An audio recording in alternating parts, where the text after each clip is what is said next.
Bien, alors bonjour, je vais vous présenter, comme d'habitude, le compte-rendu du conseil exécutif de la CTM qui s'est réuni le jeudi 13 décembre. Là encore, c'était le dernier de l'année, c'est pour ça que l'ordre du jour était très très chargé.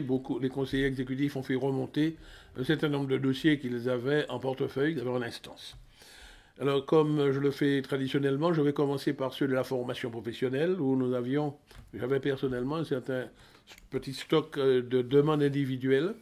C'est ainsi que nous avons attribué 26 aides individuelles à des demandeurs d'emploi qui font leur formation en Martinique. Je rappelle qu'ils doivent déposer leur dossier à Pôle emploi, qui ensuite nous le transmet pour décision.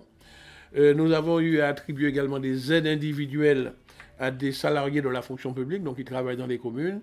Leur employeur, la commune qui les emploie, prend une partie des frais et nous donnons un financement complémentaire. Et nous avons eu à examiner également de nombreux dossiers présentés par des entreprises qui ont recruté des salariés sous forme de contrat de professionnalisation, qui est un contrat en alternance. Et pour inciter les entreprises à le faire, la CTM leur verse une prime intéressante de 2500 €. Et c'est ainsi que nous avons attribué 34 primes à des entreprises. Donc nous avons aidé à créer 34 emplois. Dans le domaine des infrastructures, j'ai eu à présenter un dossier et le conseil exécutif a donné un accord de principe, l'a accepté, d'assurer la maîtrise d'ouvrage pour le compte des Carbet des Sciences, qui est une association qui s'occupe de la culture scientifique, de la propagation de la culture scientifique. Mais le Carbet des Sciences a un projet de construction d'un centre de culture scientifique, technique et industrielle de Martinique, le CCSTI, qui doit être implanté sur le territoire de la commune de Saint-Joseph, à l'est de Saint-Joseph, et ils ont proposé à la CTM d'assurer la maîtrise d'ouvrage. C'est un projet important qui doit coûter 4 millions d'euros, qui sera cofinancé par l'Europe, l'État, l'ODE, etc., et également la CTM. Eh bien, nous allons en faire la réalisation, suivre la réalisation comme maître d'ouvrage, et ensuite, ce sera, une fois réceptionné, remis au Carbet des Sciences, qui va pouvoir l'occuper et développer la culture scientifique là. Donc c'est un projet à venir qui va créer du travail dans le BTP au moment de la construction. Ça, c'était pour les infrastructures. Dans le domaine de l'éducation, la collègue Sylvia Saïd-Soutane a présenté plusieurs dossiers, dont, je signale, des subventions exceptionnelles à attribuer à 5 collèges. C'est pour l'acquisition d'équipements numériques. Parce que nous voulons développer la culture du numérique au niveau de nos collégiens, donc il faut les équiper en matériel pour leur permettant de le faire. Dans le domaine du développement économique, les dossiers ont été présentés par la collègue Marinette Torpille. Nous avons examiné là aussi de nombreux dossiers et nous avons attribué des aides à 19 entreprises. Et ce sont des aides essentiellement pour la création d'emplois.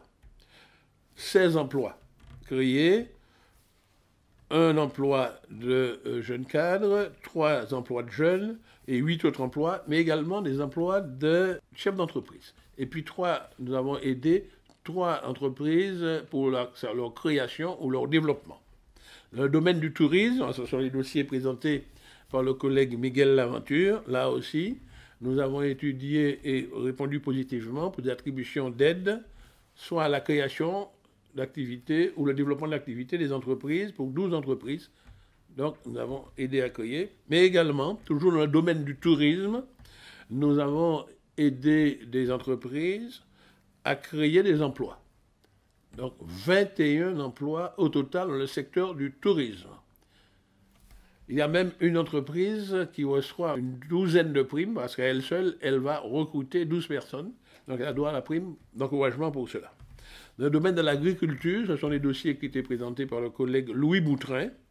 Là encore, ce sont des aides à des entreprises. Donc nous avons aidé 5 agriculteurs, soit qui sont en difficulté, qui ont subi des intempéries et qui ont perdu leur culture, les serres en particulier. Donc il faut les aider pour reconstituer leur agriculture, l'exploitation agricole. Toujours dans le domaine agricole, nous avons décidé d'accorder des subventions à 2 centres de recherche. L'IT2, qui est un centre de recherche qui travaille avec le secteur de la banane, et le CIRAD également, qui développe des recherches, des variétales, soit dans l'agrumes, soit dans l'ananas.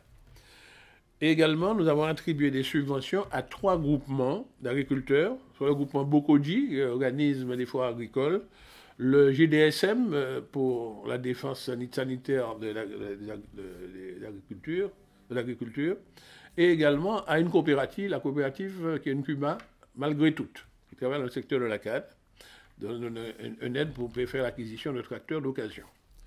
Dans le domaine de la pêche, toujours présenté par le collègue Louis Boutrin, nous avons eu à attribuer une dotation au comité régional des pêches et élevage marin. Également, nous avons attribué des aides à 3 marins pêcheurs et à l'aquaculteur, en particulier, qui a eu à perdre ses cultures du fait des intempéries. Donc, toujours dans le domaine de l'environnement, toujours présenté par le collègue Louis Boutrin, nous avons eu à examiner les demandes des entreprises, de 2 entreprises, Martinique Recyclage. C'est pour lui permettre d'améliorer un centre de tri et de sa plateforme de broyage du verre. C'est une entreprise qui est sur le territoire de Ducos, parce qu'en broyant le verre, on produit un matériau qui peut servir après pour la construction. Et également une entreprise Métal d'Homme qui a un centre pour le traitement des VHU. Donc c'est pour l'aider à réaménager ce centre et à optimiser ce centre, parce que vous savez, il y a beaucoup de véhicules hors d'usage, on appelle des épaves, qui jonchent notre territoire, il faut en débarrasser la Martinique. Donc il faut qu'il y ait des professionnels qui mettent en place la filière pour débarrasser notre pays de ces épaves qui polluent la nature. Dans le domaine toujours de l'aménagement du territoire, ce sont les dossiers présentés par le collègue Louis Boutrin, nous avons eu à examiner l'attribution d'une aide exceptionnelle à la commune de Grand-Rivière, également une aide à la commune de Rivière-Pilote, et plus précisément à l'OMPAX, l'Office municipal pilotin d'action culturelle, sociale et sportive, pour l'organisation de sa foire agricole, qui est la foire agricole et artisanale martiniquaise, qu'il a réalisée de l'année 2018. Et le président Marie-Jeanne, en personne, a présenté un projet de réforme du renouvellement du dispositif d'aide de la collectivité territoriale aux communes. Il faut redéfinir les principes. Les projets qui sont aidés sont des projets qui sont compatibles avec notre schéma de développement, qui a été arrêté par la CTM, et nous avons déterminé les taux de participation dont pourront bénéficier chaque commune en fonction de leur potentiel fiscal, donc la richesse propre de la commune. Donc tout ce nouveau dispositif sera présenté en plénière, mis au point et pourra rentrer en vigueur à partir de 2019. Et alors, ensuite, dans le domaine de la gestion des fonds européens, les dossiers ont été présentés par Miguel Laventure. Là aussi, nous avons de nombreux dossiers. Nous avons examiné les dossiers du FEAMP, Fonds des affaires maritimes et de la pêche. Là, à la fois, une aide qui était demandée par la CTM, c'est pour faire des aménagements portuaires, notamment au François, pour aménager des étals de vente pour les marins-pêcheurs. Des dossiers du FEDER attribués à 5 entreprises dans le cadre de la pêche. Le FEDER, c'est pour le surcoût du fret pour les entreprises qui exportent. Alors, et puis également, aide à une entreprise martiniquaise qui est à Martinique, qui a la poterie, 3 îlets, et qui a un parc d'attractions et qui nous a proposé une demande d'aide pour la création de pistes pour un mini-bowling. Nous avions déjà attribué à cette même entreprise une aide pour une piste de karting. Toujours dans le domaine du FEDER, nous avons eu à attribuer des subventions à la fois du FEDER et de la CTM au CIRAD. C'est pour l'innovation variétale dans la filière agrumes et la filière d'ananas durable.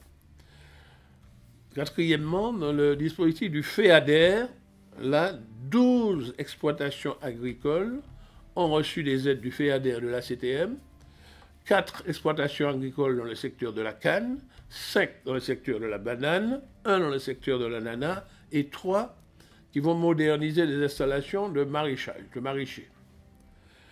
Toujours dans le secteur du FEADER, c'est-à-dire le Fonds européen pour l'agriculture et le développement rural, attribution des aides à des structures collectives. Le syndicat de défense de l'AOC, du Rhum AOC, le Rhum agricole AOC, c'est pour sa participation aux différents foires agricoles des 2 années passées, mais également une aide au MANA. Le MANA, c'est le marché agricole du Nord-Atlantique qui organise des foires agricoles dans le Nord-Atlantique, c'est-à-dire Sainte-Marie et au-delà. Donc, nous avons accordé donc une aide au MANA. Toujours dans le secteur des fonds européens, nous avons eu à examiner le dossier de 23 petits agriculteurs dans le cadre d'un dispositif qui s'appelle le MAEC, le MAEC. Ce sont des agriculteurs qui se sont engagés à prendre des mesures agro-environnementales et des mesures climatiques. Eh bien, ils reçoivent de l'aide et ces aides sont proportionnelles aux surfaces plantées. C'est ce que les spécialistes appellent des aides surfaciques. 23 petits agriculteurs détraités, toujours dans le domaine des fonds européens. Et là, je reviens aux fonds européens consacrés à la pêche. Il y a 2 marins pêcheurs à qui nous avons attribué une compensation de surcoût, puisque ça coûte plus cher de pêcher dans nos eaux que pour les pêcheurs qui sont sur la côte européenne. Dans le domaine du sport, je rappelle, c'est un domaine où les dossiers sont présentés par le collègue Louis Boutrin. Là aussi, nous avions de nombreux dossiers. Nous avons attribué à 10 associations sportives pour le programme d'action et des actions spécifiques, donc ils ont eu de l'aide. Également des associations d'action de jeunesse et de vie associative, mais qui ont proposé des actions liées au sport. Là, 2 associations ont reçu de l'aide. Et puis, nous avons eu également attribué des aides à un membre du Team Madinina. Le Team Madinina, c'est une équipe de moto, et nous avons des champions qui vont à l'extérieur. Et puis également, exceptionnellement, nous avons une équipe de football, l'Aiglon, qui a passé le cap pour aller au 32e de finale, et qui va le faire en France. Eh bien, la CTM a décidé de prendre en charge les billets d'avion, puis une subvention donnée pour les frais de séjour. Et nous soutenons donc notre équipe, l'Aiglon, qui représente la Martinique, une fois qu'elle a franchi les frontières, c'est pour représenter la Martinique. Dans le domaine du secteur social et de la santé, ce sont des dossiers qui sont présentés par le collègue Francis Carole. Alors, comme à chaque conseil exécutif, nous avons eu à examiner le cas de demande de secours exceptionnels attribués à des familles en précarité. Je rappelle que c'est sur la base des rapports d'enquête des services sociaux, de nos assistantes sociales. Et là, nous avons approuvé des aides pour 18 familles. Ce sont toujours des aides exceptionnelles. Deuxièmement, nous avons eu à attribuer des aides à des associations du secteur sanitaire et social. Ce sont les aides à l'UDAF, l'Union départementale des associations familiales, à l'ARAC. L'ARAC, c'est l'association régionale pour l'amélioration des conditions de travail, mais également une aide à une association de locataires de la résidence de la Pointe-Simon qui ont présenté un programme d'action, d'activité que nous avons trouvé intéressante, donc une petite aide leur sera attribuée. Toujours dans le secteur de la santé sanitaire, nous avons attribué une subvention à l'Association des soins palliatifs de Martinique, la SPM, pour son programme d'action de 2018. Enfin, dans le domaine culturel, c'est un domaine où les dossiers nous sont présentés par la collègue Marie-Hélène Léotin, nous avons eu des dossiers de prise en considération de 3 projets, des projets futurs. Le premier concerne la rénovation de l'ensemble des locaux occupés par le centre culturel de Gradis à Basse-Pointe. La maison principale avait déjà été rénovée, mais il y a tous les annexes qui sont autour qu'il faut rénover, d'autant plus que de plus en plus ce lieu accueille du public, dont les enfants scolaires de la zone. Donc il faut rénover les habitations qui sont là, les locaux qui sont là, les réhabiliter et mettre de la sécurité. Le programme a été approuvé par le conseil exécutif. Nous aurons à le mettre en œuvre avec nos services. Nous avons également approuvé le dossier de prise en considération d'un projet d'aménagement d'une réserve muséographique dans les sous-sols de l'hôtel de la CTM. Je rappelle, là, nous avions la réserve dit Père Pinchon. Maintenant que cette réserve, nous l'avons transférée au nouveau musée du Père Pinchon, ces locaux-là sont libérés. dans le sous-sol, nous allons pouvoir faire un local pour stocker toute notre réserve muséographique, nos tableaux, nos œuvres d'art. On doit les stocker dans des conditions d'humidité, de température, pour que les œuvres soient conservées. Donc il y a un chantier à faire là. Il fallait le présenter au conseil exécutif pour voir si le programme était retenu. Le programme a été approuvé. Maintenant, j'aurai à faire les travaux. Et le troisième projet qui a été pris en considération, c'est celui de l'aménagement d'un musée d'art contemporain qui doit se faire dans les locaux de l'ancien palais de justice de Fort-de-France.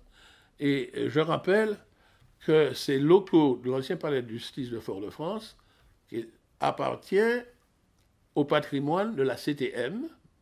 Comme nous avons vu que ce bâtiment n'est pas entretenu et il décrépit, donc nous allons réhabiliter ce bâtiment, le rénover, avec l'ambition d'installer un musée d'art contemporain, en particulier les œuvres faites par les artistes martiniquais, qui sont assez nombreux et leurs œuvres méritent d'être présentées au public, d'autant plus que la CTM, disons la région d'abord et la CTM maintenant, a fait l'acquisition d'un fonds d'art contemporain, mais il faut le montrer au public et il faut un musée pour cela. Donc c'est ça le projet. Ensuite, toujours dans le domaine culturel, nous avons approuvé la proposition de subventionner Martinique Première pour la réalisation d'un DVD sur l'affaire André Aliquer. Et enfin, nous avons approuvé le projet présenté par le Centre culturel de Gradis d'organiser une résidence d'artistes, et ce sont des artistes du Petit Théâtre de la Cour des Poètes, et qui seront en résidence au mois de janvier. Voilà en résumé les dossiers que nous avons examinés et approuvés au Conseil exécutif du 13 décembre 2008. Et je rappelle que ensuite tous ces dossiers feront l'objet soit d'un arrêté délibéré signé par le président Marie-Jeanne, soit un transfert de ces dossiers en plénière pour les dossiers dont la décision relève de la séance plénière de l'Assemblée de Martinique. Merci. Je vous souhaite à tous un joyeux Noël et des bonnes fêtes de fin d'année. Au revoir.